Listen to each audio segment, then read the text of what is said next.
Western Oregon, and I'm sure you're looking at me right now saying, Layden, what harebrained adventure are you off on? Because whitetails don't exist in the Pacific Northwest, and I would tell you that actually, surprise, surprise, there is a subspecies that exists here in Oregon and Washington. Columbian whitetail, or the Columbian River whitetail, as you might hear some folks refer to them as, is a subspecies that over the last 4 decades has been on our endangered species list. Today, the Umpqua River Basin herd has over 5,000 members in just its herd. A hunting opportunity has been reestablished for this Umpqua River Basin herd. So part of our purpose this week is that we're going to be field testing some brand new products from Browning. We're obviously pretty well known at this point for being a rifle company. Many people know us for having the A-bolt line, which we had for about 25 years. And then we introduced the X-bolt line, and it's expanded into a very unique and broad and a great variety of different models in that X-bolt line. I will be shooting the updated X-bolt speed rifle with a stock decorated in the newly introduced OVIX pattern and a barrel in action protected by the new smoked bronze Cerakote finish. It's truly a beautiful gun that is very capable of just about anything a whitetail hunter could need across all ranges of the whitetail. The second rifle is going to be a brand new Mountain Pro. This is a rifle that offers a lot of benefit, a lot of those traditional X-bolt benefits with some true upgrade features to not only the mountain hunter, but the whitetail hunter. We call it a Mountain Pro, but really it's dedicated to anybody who needs a rifle, including whitetail guys. And then the last aspect is a brand new Browning big game apparel line. And you know, this is a lineup that I'm so excited to put to use and really put to the test out here in the field this week. It's innovative. It's a product line that is made for the active hunter. It's made for all hunters, but really a brand new state-of-the-art line coming from the folks at Browning Apparel. So coming into morning one, I didn't have much sleep. Like any new adventure, you know, it was hard for me to get to sleep the night before, and I was just really excited about this new unknown place. Jody was running a lot of Browning trail cameras, trying to gather as much intel as he could. He had been spending some evenings there scouting as well, but he hadn't had much time to scout in the mornings because Jody's a full-service guide, man. He's been out guiding a lot of fishing trips, running right up to this hunt. So our purpose going into this first morning of the hunt was to put feet on the ranch, try to take in as much of it as possible, try to cover as much of the ranch as possible, and really see what we could see. So we watched these Columbian does for a while, you know, a good 4 or 5 minutes, just kind of take them in. Jody's explaining to us, you know, some features, the size of the Columbian whitetails, which you get an 80-inch buck, you're really above average or at the average line for the Columbian whitetail. As we start to roll away, something catches my eye. You know, I tapped Jody on the shoulder and said, hold on a second. It's over average.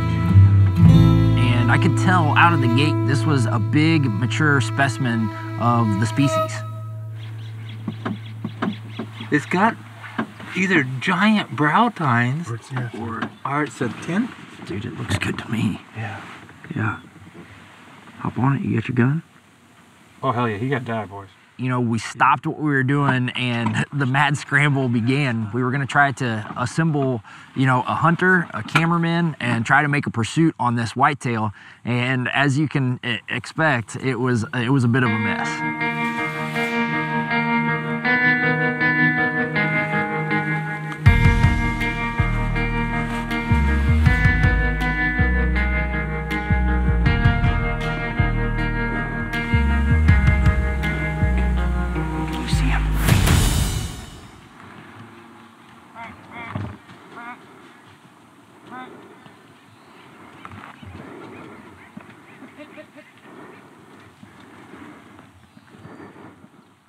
Well, we had a close call, and it happened in a hurry. And this deer right here, undoubtedly, is an unbelievable specimen of the species. Not only is he mature, but what he has atop his head is, you probably couldn't find a better example of a deer. And to be in his presence and to watch it slip away, even have him in the crosshairs and just not really connect with Nick, man, it hurt a little bit. Awesome encounter, all things considered.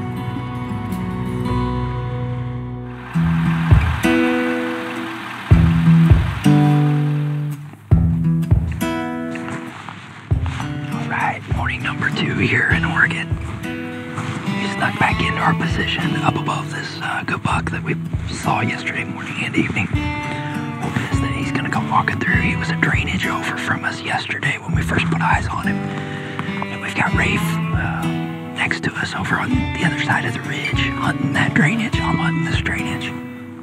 Just kind of hoping that we can put this plan together on him and then he provides one of us an opportunity. It's real foggy, as you can tell, and we're hoping that this fog lifts a little bit, and when it does lift, we'll already be in position on him. And Jody, our guide that is hosting us here this week, has told us that a lot of times these deer will stay on their feet when this fog is low. Either way, a lot of deer here, and we should have another good morning in Oregon. It's been a real fun hunt so far.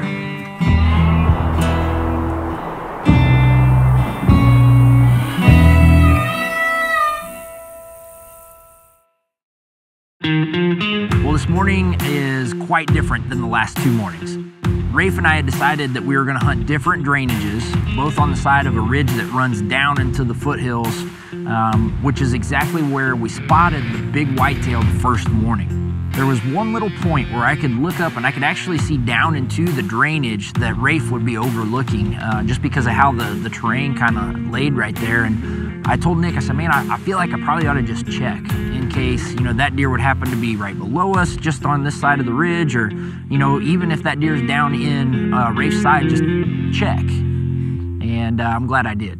As I pulled up my binoculars, the first deer I looked at was the big buck from morning number 1. I don't know if Rafe has seen him yet. I got set up on my shooting rest and bear down on this buck, and I mean, sure as goodness, that was him. It was the big buck, and we had suspected that this could potentially be a top 10 deer ever taken, for the subspecies. And I had to kind of pull off of the rifle, turn around, gather myself, and bear back down. As I settled in and really tried to bury my crosshairs down on this rifle through that VX6, I was feeling really good about my rest, and I started to apply pressure to the trigger when I heard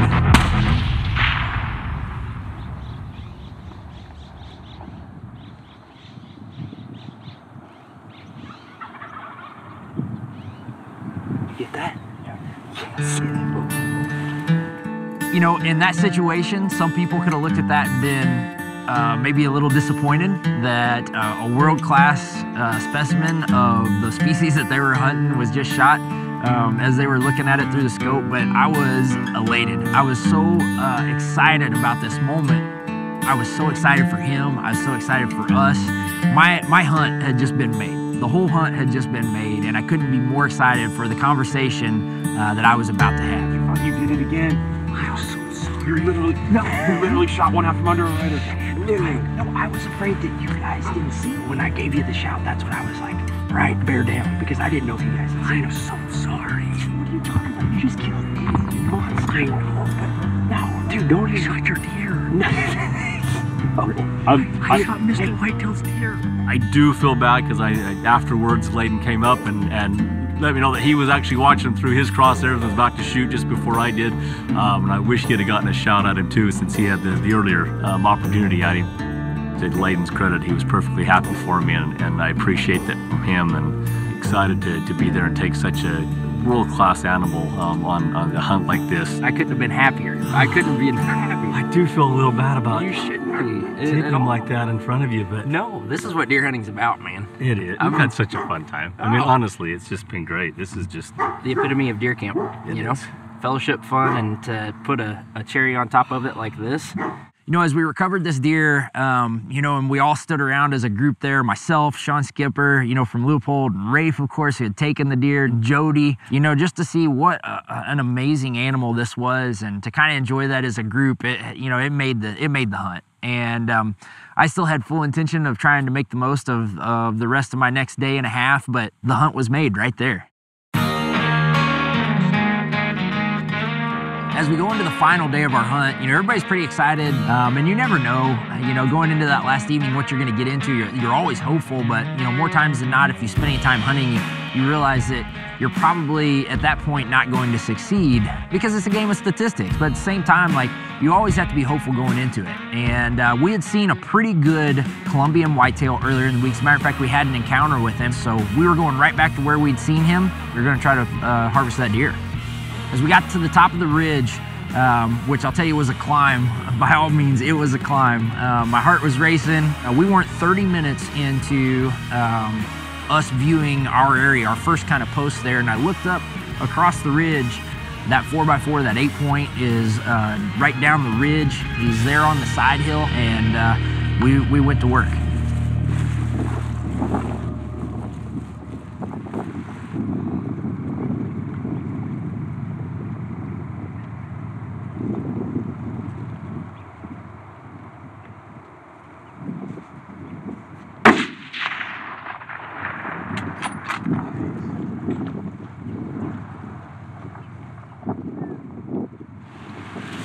Last evening here in Oregon, and we just filled our tank on Colombian whitetail.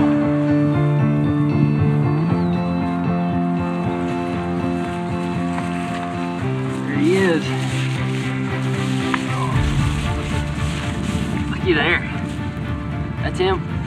That's the one you had pictures of the whole time. We have had such a fun hunt. I would tell you that that's what we talk a lot about at North American Whitetail, is not only these great big deer that we get the opportunity to report on, but the adventure that lies with whitetail deer hunting.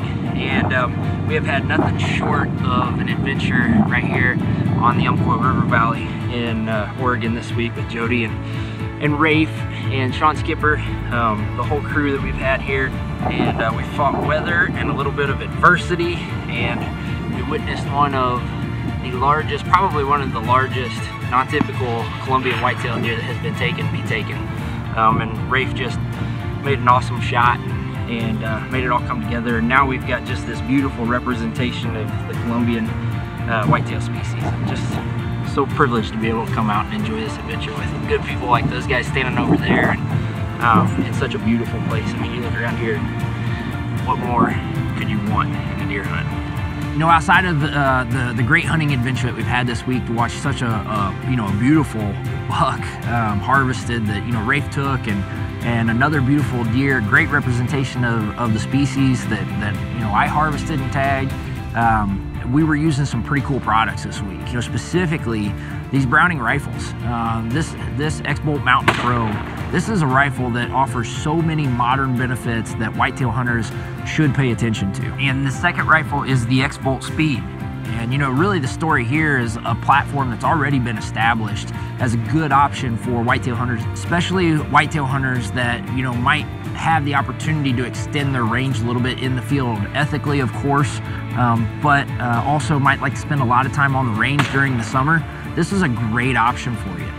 Initial thoughts of this new big game line from Browning. Browning stepped up their game, and you're going to be really surprised when you put some of this product on, or when you get the ability to wear it out in the field, how much you enjoy using this product. And I'll tell you, the new OVIX pattern, it doesn't only look good in regards to shelf appeal, but it blends very well. We saw everything from warm season grasses to rainforest-like pieces of timber to mountainous areas this week, and it was very versatile. It blended well across this whole ecosystem out here in the West. So I know that it'll do well in the whitetail range. I look forward to many of our whitetail hunters at North American Whitetail trying this pattern out. I think they're going to be impressed with it as well.